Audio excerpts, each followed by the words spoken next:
అధికారంలో ఉన్నప్పుడు నిర్మించిన హనుమకొండ బీఆర్ఎస్ ఆఫీస్ చుట్టూ ఇప్పుడు అనుమతి కిరికిరి నెలకొంది. అధికార కాంగ్రెస్ పార్టీ స్థానిక ఎమ్మెల్యే నాయిని రాజేందర్ రెడ్డి ఈ ఆఫీస్ నిర్మాణం అక్రమం అంటూ ఇప్పటికే జిల్లా కలెక్టర్కు ఫిర్యాదు చేశారు. ఈ నేపథ్యంలో నేడు గ్రేటర్ వరంగల్ కార్పొరేషన్ అధికారులు బీఆర్ఎస్ ఆఫీస్ నిర్మాణంపై సంబంధిత బాధ్యులకు నోటీసులు చేశారు. ఆఫీస్ భూమి కేటాయింపు, నిర్మాణ అనుమతి పత్రాలకు సంబంధించిన పూర్తి వివరాలను తమకు తెలియజేయాలంటూ కార్పొరేషన్ అధికారులు నోటీసు జారీ చేశారు.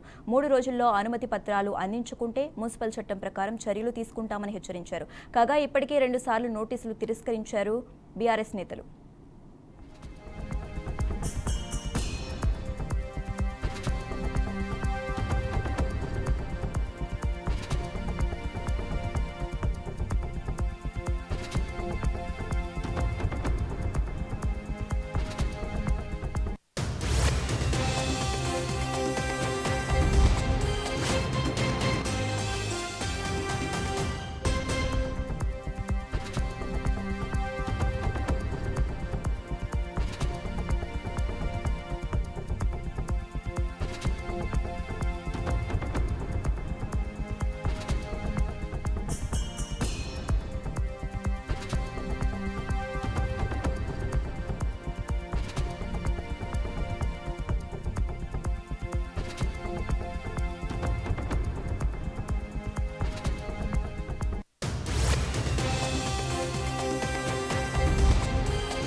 అధికారంలో ఉన్నప్పుడు నిర్మించిన హనుమకొండ బీఆర్ఎస్ ఆఫీస్ చుట్టూ ఇప్పుడు అనుమతి కిరికిరి నెలకొంది. అధికార కాంగ్రెస్ పార్టీ స్థానిక ఎమ్మెల్యే నాయిని రాజేందర్ రెడ్డి ఈ ఆఫీస్ నిర్మాణం అక్రమం అంటూ ఇప్పటికే జిల్లా కలెక్టర్కు ఫిర్యాదు చేశారు. ఈ నేపథ్యంలో నేడు గ్రేటర్ వరంగల్ కార్పొరేషన్ అధికారులు బీఆర్ఎస్ ఆఫీస్ నిర్మాణంపై సంబంధిత బాధ్యులకు నోటీసులు జారీ చేశారు.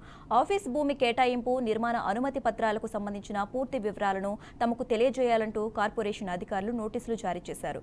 3 రోజుల్లో అనుమతి పత్రాలు అందించుకుంటే మున్సిపల్ చట్టం ప్రకారం చర్యలు తీసుకుంటామని హెచ్చరించారు. కాగా ఇప్పటికే 2 సార్లు నోటీసులు తిరస్కరించారు బీఆర్ఎస్ నేతలు. ఇక ఇదే అంశానికి సంబంధించి మరింత సమాచారం మా ప్రతినిధి భాస్కర్ ఫోన్ ద్వారా అందిస్తారు. భాస్కర్, గత ప్రభుత్వం అధికారంలో 10 ఏళ్లు ఉన్నా కూడా ప్రభుత్వ భూములను మొత్తం అన్ని కాడికి దోచుకొని వాళ్ళు ఇష్టం వచ్చినట్టు కార్యకలాపాలకు సంబంధించిన పార్టీ కార్యాలు నిర్వహించారని చెప్పేసి కాంగ్రెస్ శ్రేణులు చెప్పడం జరిగింది. ఈ నేపథ్యంలోనే కాంగ్రెస్ పార్టీ అధికారంలోకి వచ్చిన తర్వాత వెంటనే ఎక్కడైతే టీఆర్ఎస్ ప్రభుత్వం ఆయంలో ఉన్నప్పుడు ప్రభుత్వ భూములు ఎక్కడెక్కడ తీసుకుని ఎక్కడ నిర్మాణాలు చేపట్టారో దాని మీద పూర్తిగా విచారణ చేసిన పరిస్థితి.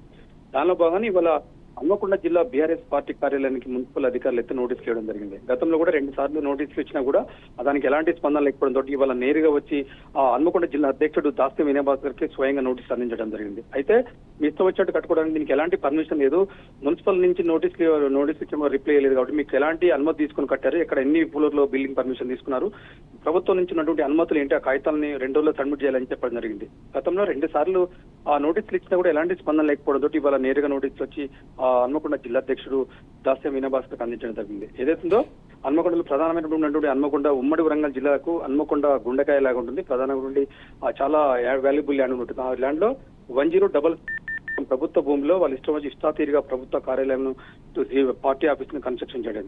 దాని వెంటనే అది ప్రభుత్వ నిబంధనలకు విరుద్ధంగా ఉంది, దాన్ని తప్పకుండా ప్రభుత్వం హ్యాండ్ ఓవర్ చేసుకోవాలని చెప్పేసి ఇప్పుడు ప్రస్తుతం ఉన్నటువంటి ఎమ్మెల్యే నాయిని రాజేందర్ రెడ్డి ప్రభుత్వానికి ఫిర్యాదు చేయడం జరిగింది. దానిలో భాగంగానే ఇవాళ మున్సిపల్ అధికారులు రంగం దిగురుగా తనకు సంబంధించినటువంటి నోటీసులు జారీ చేయడం జరిగింది. ప్రస్తుతమే దీనిపై ఇంకా విచారణ జరుగుతున్న పరిస్థితి. ఒకవేళ మీరు కనుక ప్రభుత్వ నిబంధనల ప్రకారం అనుమతులు ఉంటే దానికి సంబంధించినటువంటి నోటీసులు ఇవ్వాల్సిందని చెప్పడం జరిగింది. ఇప్పటికీ 3 రోజులు అవుతుంది, దీనిపై ఎలాంటి స్పందించలేదు. నోటీస్ తీయకుండా మాత్రం తప్పకుండా మున్సిపల్ యాక్ట్ ప్రకారం ఉన్నటువంటి చట్టంలో భాగంగానే దాన్ని చర్యలు తీసుకుందని చెప్పి మున్సిపల్ అధికారులు చెప్పకనే చెప్తున్న పరిస్థితి. దీనిలో భాగంగానే దీనిపై టీఆర్ఎస్ ఎలా స్పందిస్తుంది, దానిపై ఏమన్నా వాళ్ళ దగ్గర ఉన్నటువంటి డాక్యుమెంట్స్ సబ్మిట్ చేస్తున్నా లేకపోతే దీనిపై ఎలా స్పందిస్తుందో మనం చూడాల్సిన అవసరం అవుతుంది. Shashirekha. Okay right, thanks for updates Bhaskar.